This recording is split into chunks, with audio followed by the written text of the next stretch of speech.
এদিকে আসে, এদিকে একটু দেখেন, এদিকে তাকান।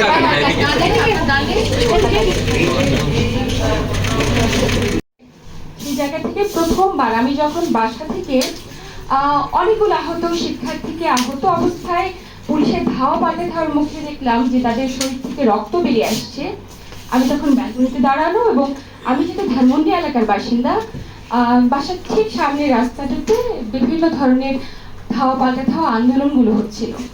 তো তখন আমার ব্যালকনি থেকে দেখে মনে হলো যে সবার মতো করে যদি দাঁড়িয়ে দেখে থাকি তাহলে হয়তো নিজের কাছে দিন শেষে নিজের যে জবাবদিহিতার একটা বিষয় থাকে, সেখান থেকে আমি হয়তো হেরে যাব।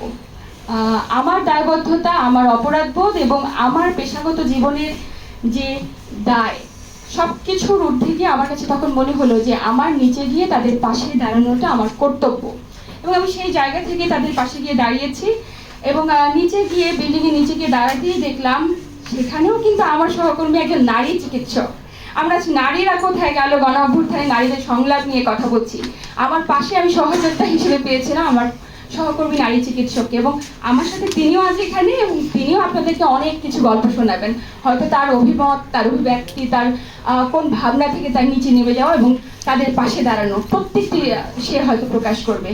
এবং আমি নিঃসন্দেহে বলতে চাই যে আমরা এই দুজন চিকিৎসক মিলে যে পদক্ষেপটা নিয়েছি, 100 ঊর্ধ্ব শিক্ষার্থীদের আমরা আমাদের গ্যারেজে ট্রিটমেন্ট করেছি, ফার্স্ট এইড ট্রিটমেন্ট, যে উদ্যোগটা আমরা নিয়েছি সেখানে সবচাইতে বড় অবদান যে মানুষগুলো ছিল তারাও কিন্তু নারী।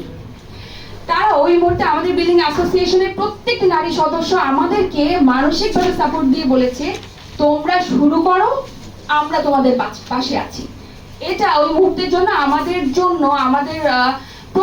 আমাদের মানসিকভাবে নিজেকে সামনে এগিয়ে যাওয়ার জন্য অনেক বড় একটি কারণ।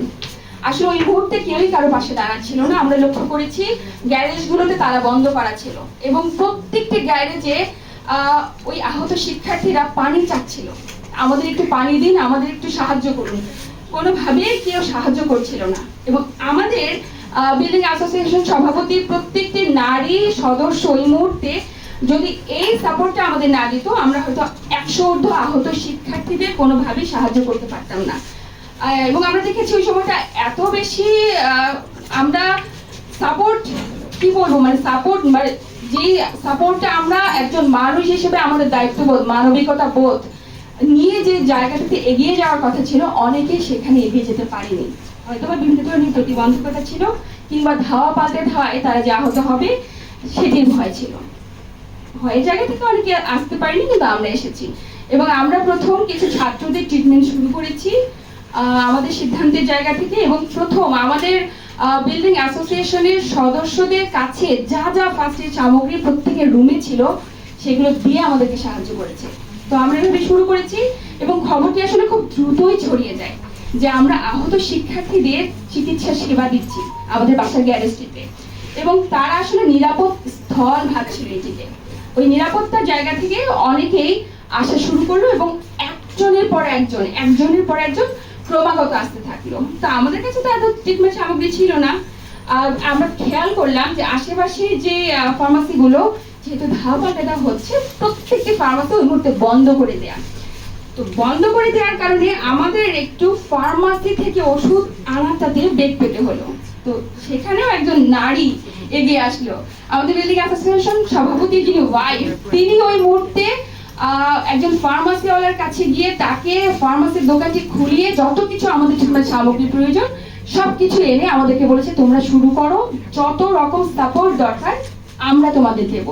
আমরা এভাবে পরপর 2 দিন ট্রিটমেন্ট করেছি এবং আমি খুব আশ্চর্যের সাথে আপনাদের সাথে এই বিষয়টা শেয়ার করতে চাই যে আমরা 2 দিন আন্দোলনে যে আহত শিক্ষার্থীদের ট্রিটমেন্ট করলাম, ট্রিটমেন্ট করতে গিয়ে আমরা এমন অনেক নারী, মা, বোন কিংবা খালাদের পেয়েছি যাদের আমরা চিনি না, কিন্তু তারা আন্দোলন করতে গিয়ে জানতে পেরেছে যে এখানে 2 জন নারী চিকিৎসক চিকিৎসা সেবা দিচ্ছে এবং তারা আমাদের পাশে এসে আমাদের ড্রেসিং এ আমাদের সহায়তা করেছে। এটাও কিন্তু আমাদের জন্য অনেক বড় একটা সাপোর্ট। আমরা নারীরা আসলে কোনো কিছুতে পিছিয়ে নেই, আমরা কোনো জায়গাতেই পিছিয়ে নেই, কোনোভাবেই পিছিয়ে থাকতে পারি না। এবং আমি বলতে চাই, আমি একজন চিকিৎসক, চিকিৎসা সেবার জায়গা থেকে নারী পুরুষকে কখনোই আমি আলাদা করে রাখতে চাই না।